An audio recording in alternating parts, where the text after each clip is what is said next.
मालदीव और लक्षद्वीप का विवाद अभी पूरी तरह शांत भी नहीं हुआ और एक बड़ी खबर सामने आई।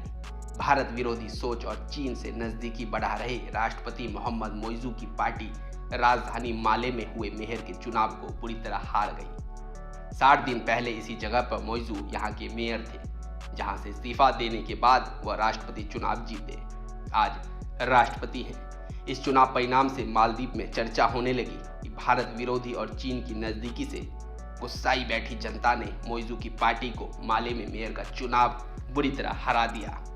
मोइजू की पार्टी पीएनसी की कैंडिडेट अजीमा शकूर को एमडीपी के एडम अजीम ने हराकर मेयर चुनाव जीता है।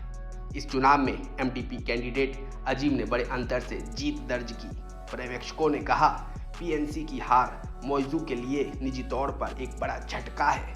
उन्होंने चीन और तुर्की की अपनी यात्राओं के बाद भारत के खिलाफ बयानबाजी बढ़ा दी है।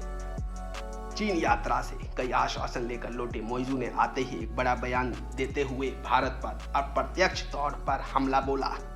उन्होंने कहा, मालदीव भले ही छोटा है, लेकिन ये किसी देश को इजाजत नहीं देता कि वह हमें धमकाए। राष्ट्रपति पद जीतने के बाद भी मोइजू और उनकी पार्टी चुनाव पूर्व भारत विरोधी बयानबाजी से उबरने में विफल रही है, जिससे भारत के साथ कोई सार्थक जुड़ाव मुश्किल हो गया है। मोइजू ने यह भी कहा कि हिंद महासागर किसी विशेष देश की संपत्ति नहीं है और मालदीव का इस महासागर में बड़ा हिस्सा है, जो क्षेत्र में शुद्ध सुरक्षा प्रदाता के रूप में भारत की भूमिका को सीधी चुनौती देता है। राष्ट्रपति ने सीधे तौर पर भारत का नाम नहीं लिया और कहा, पिछली सरकार में आप कुछ लोगों की अनुमति से एक सीट से उठकर दूसरी सीट पर बैठ सकते थे।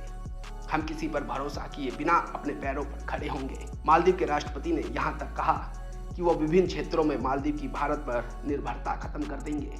चीन से लौटने पर प्रेस से बात करते हुए मोइजू ने भारत पर निर्भरता कम करने के उपाय भी गिनाए। इस वीडियो में फिलहाल इतना ही।